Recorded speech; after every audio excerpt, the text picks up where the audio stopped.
Hi, this is Andrew. Thanks for joining me. This is part 2 of the VLAN video series, which is going to cover configuration of VLANs and configuration of routing within VLANs. So to start out, I have what might seem like a simple network here, but I have two switches with one of the switches connected to a routers, and I have 5 PCs. And if we look at the addressing table, the router is going to be routing on sub-interfaces to each of the separate VLANs.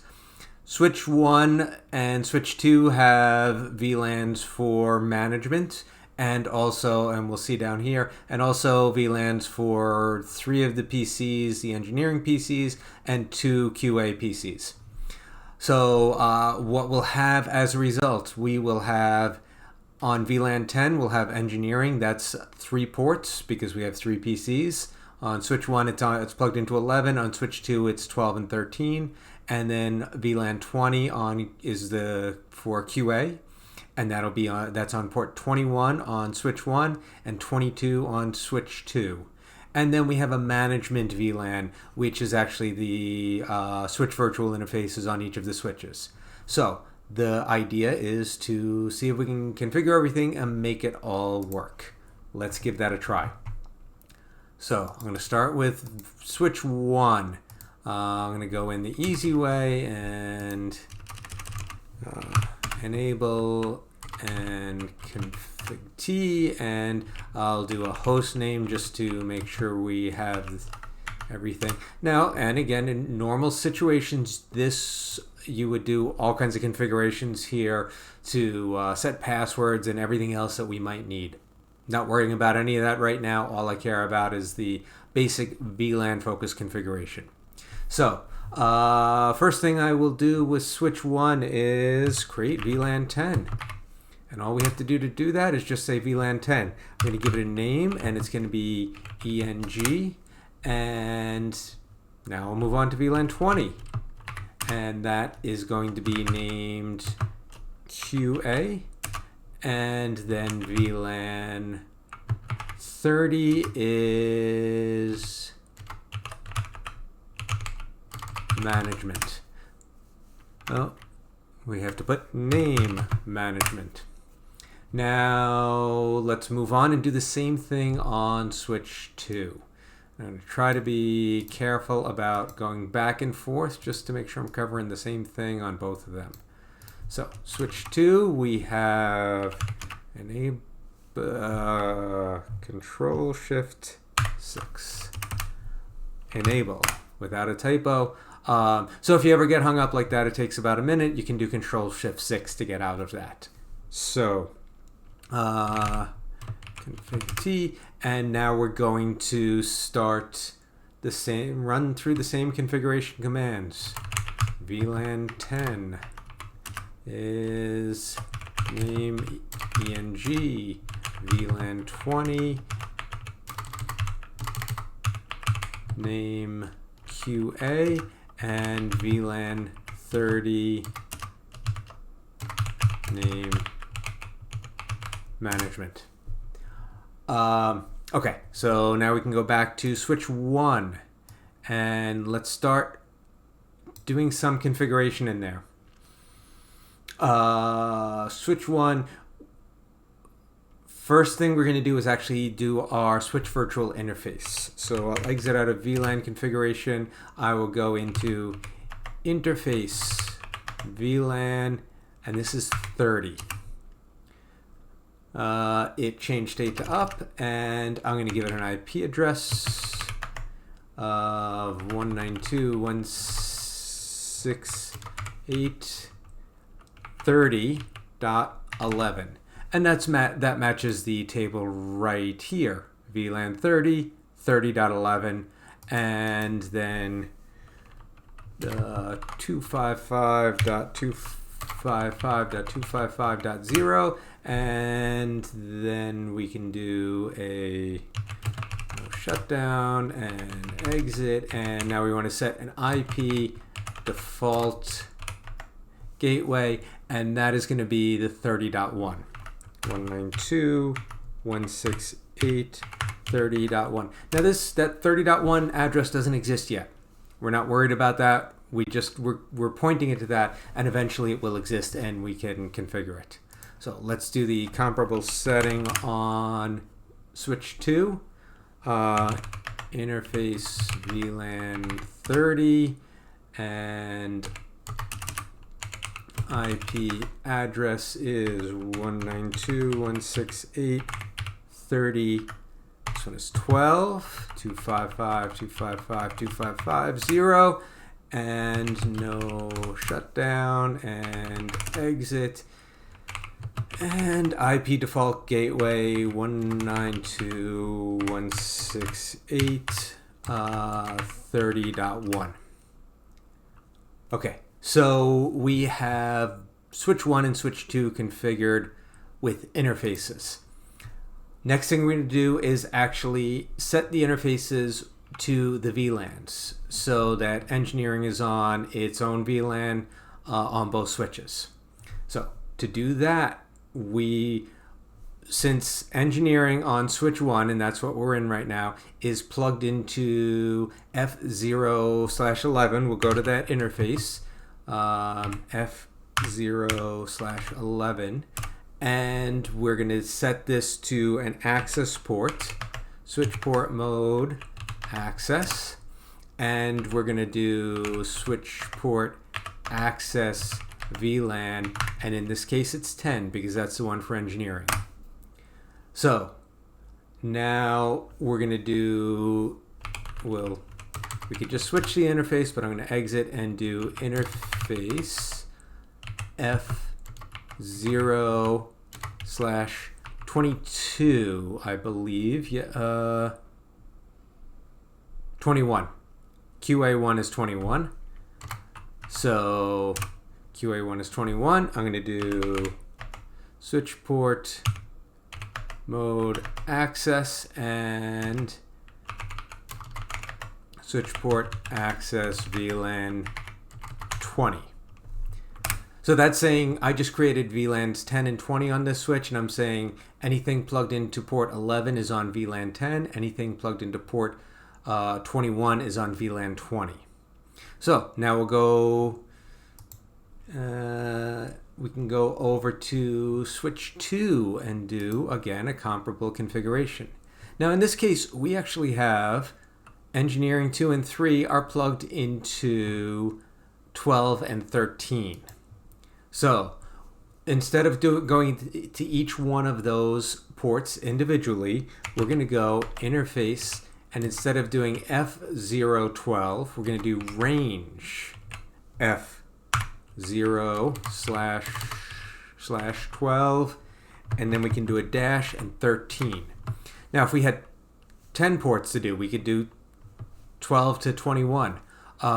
In this case we just have the 2, but we'll do it as a range. And now you see our configuration is in the range. Switch port mode access, and the thing we're doing here is applying to both ports. Switch port access VLAN 10. And now we can exit and we can do interface F0/22. That is, actually I never did host name here, I need to fix that.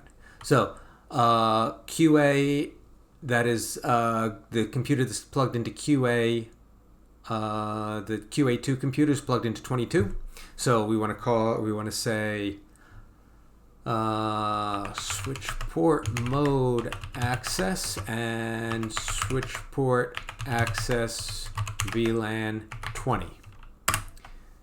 And I'll exit and host name S2. So we're done there. We now, if we do show VLAN brief, we see, I'll make this a little bigger for now. We see everything we haven't touched is still on the default VLAN, and we got to fix one of those. And then the rest, we have VLAN 10. In this case, that's ports 12 and 13, and VLAN 20 is port 22. I'll make this smaller again so you can see a little bit more of that. And now let's make this trunk port. We're going to make this port so that it can share the VLAN information. So we're going to go into, we'll start on switch 1. Switch 1, exit interface F0/1 because that's where I have those plugged in, and switch port mode, and instead of access, we're going to call it trunk. So it is now a trunk port, and now we need to tell it which VLANs are allowed on it. Trunk allowed VLAN 10, 20, and 30. Now if I go back to switch 2, it's a little bit upset. Because we made it a trunk port and it was expecting to be an access port, so we can change that. It actually changed back to it'll change to a trunk port because it's dynamic. It's in the process of doing that. We're going to manually assign it. Interface F0/1. Switch port mode trunk. And switch port trunk allowed VLAN 10, 20, 30. So let's talk about what we have here. We can do an exit. Let's do another exit, and we are here where we can do show interfaces trunk. And what we have are ports F0/1, mode on, encapsulation trunking, native VLAN is 1. We could change that if we want to, but VLAN's allowed on trunk, VLAN's allowed in active management, so it tells you what we have passing over this trunk link. And if we look at switch 1, we should see show interfaces trunk. Looks the same. So now, actually, before we can do any testing, we need IP addresses on these systems. So let's go into our desktop IP configuration. We have 192, this is engineering 1, 168, 10, 11, 255s, 192, 168, 10, 1. Now remember, we don't have any default, the default gateways we're assigning, they don't actually exist yet. We're just assigning them for future use. And we will see in a few minutes that they're not working because we haven't configured them yet. So QA1, and the chart goes across engineering 1, 2, 3, but under here we go in a different order. So this is going to be 20.11 and 192, 168, 20.1. And now we go here, engineering side is 192, 168. This is engineering 2, so that's 10, 12. 168, 10, 1. And engineering 3 is 2, 168, 10, 13, and 192, 168, 10, 1. And one final PC to configure. Now the thing to remember is it's not always glamour and entertainment. Sometimes you're just boringly assigning IP addresses like this. 20.12 I think. 20.12 for QA2, yep. And then 192, 168, 20.1. Okay, let's see if I did things correctly. what I can do is start from engineering 1, and I'm going to open a command prompt, and I'm going to try to ping engineering 2. So that would say that it's going across the trunk link and they're both on the same VLAN. So ping 192.168.10. Engineering 2 is 12. And hey, that's working. And follow the same pattern, I can ping engineering 3, and that's working. Now, what if I try to ping QA1? That is 20.11. We find that that does not work because they are not on the same VLAN and we don't have any routing between VLANs yet. So that's what we expect to see, timing out. That is the VLAN configuration on the switches. So that's a big first step. Second step, we're going to work on the router to make them talk to each other. Now, before we get started on the router, if you remember from part 1 of this video, where I said that the router, to do router on a stick configuration, you need this port here going to the router to be a trunk port. In this case, that is port 24, because that's just what I plugged it into. Could have easily been gigabit 01, but I'm going to go back to switch 2 and config terminal, and we want interface F024, and now we're going to go switch port mode trunk just like we did before, and switch port trunk allowed VLAN is 10, 20, and 30. So now we're sending that information there. Now we can go to the router and start doing configurations on the router. So I can close that. Now we're on the router. And we haven't, the router, nothing's been done with it. So now we're there. Enable, configure terminal. And what did I call the router in the chart? R1? R1. And R1. So now I want to go to my interface, and this is pretty sure it's G00. So that's where we're going to G00, and we're going to do a no shutdown. Now it's up, but there are no addresses assigned to it. Now what we're going to do is actually sub-interfaces.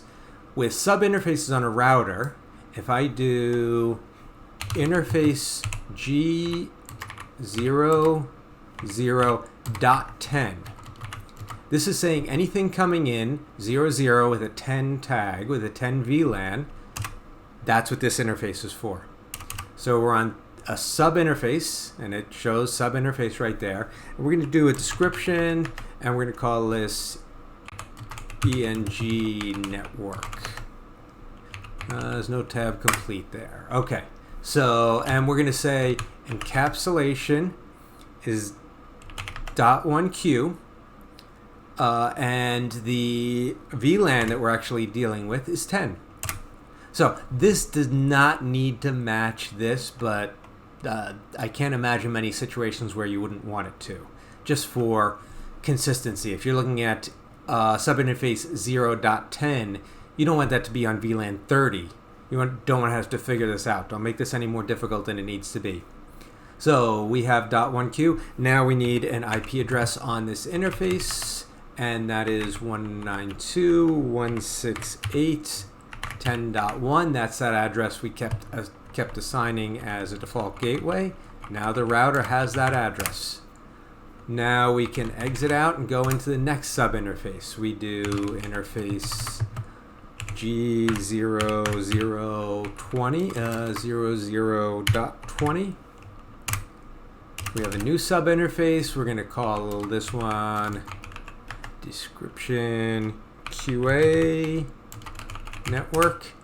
And then we can do encapsulation .1Q20. And let's see, we have the interface, we have the encapsulation, let's do an IP address of 192.168.20.1 255.255.255.255.0. We've got that one configured. Now we'll do the 30, which is the management interface. So interface G0030. 00.30. And that's our new sub interface. And now we can do I guess I'll do encapsulation first, and then I'll do the description. .1Q30, and description is management network. So now I can, let's back out one more, show IP int brief. And what do we have here? We have, oh, I never assigned my IP address on the sub interface there. So I better go in and do that. So let's go back, configure T, interface G00.30, back into the interface. IP address is 192.168.30.1 255.255.255.0, and exit show IP internet brief. We have gigabit 00.10 is the 10.1, .20 is the 21, .30 is the 30.1.